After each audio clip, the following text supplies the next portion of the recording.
Hello guys, back again with me. Inside this Blender tutorial, we are going to create an ornament shape, then turn that shape to HMap textures, and then place the HMaps to the mesh.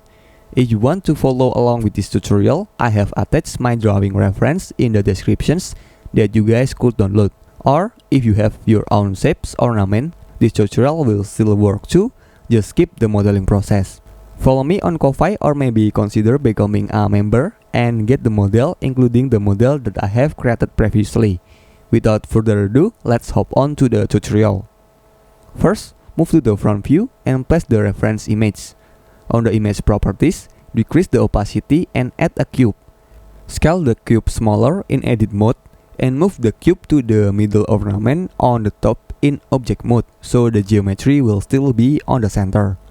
Add a loop cut on the middle vertically and horizontally. In the front view, delete the bottom vertex, and on the top view, delete the right vertex. Then, add a mirror modifier on it and turn on the clipping. Select the two vertices on the left side and keep extruding until it reaches the circle shape. So, I use the old way method here, which is manual labor by moving the vertices little by little. You guys can use curve to create the ornament too, which is more automatic and quicker. Continue extruding until the vertex fills inside the image reference and delete the bottom face because it's unnecessary. Add a vertical loop cut by pressing Ctrl plus R on the middle of the mesh, then unselect the two last edges. Move the selected edges up on the Z-axis and bevel them with two segment bevel. Next, select this middle edge on the triangle shape and dissolve it to convert it to quad. Continue to work on the other shapes with the same method, so I will speed up the process.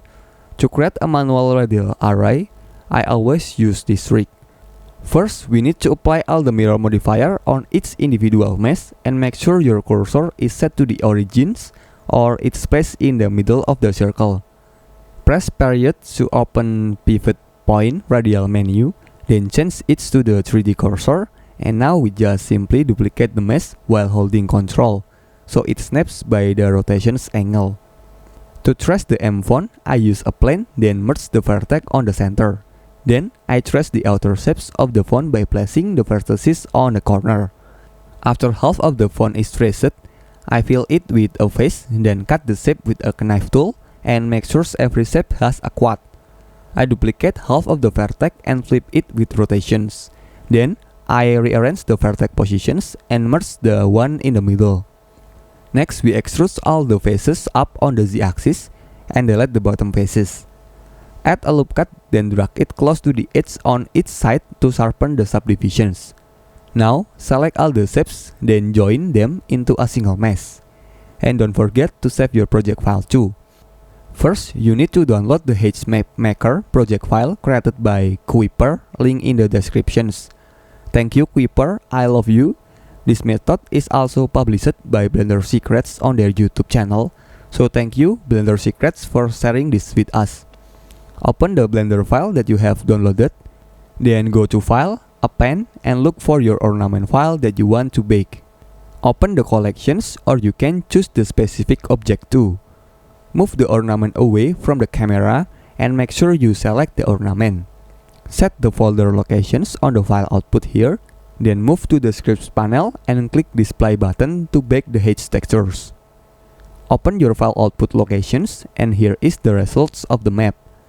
Let's try to put these textures on the objects in Blender.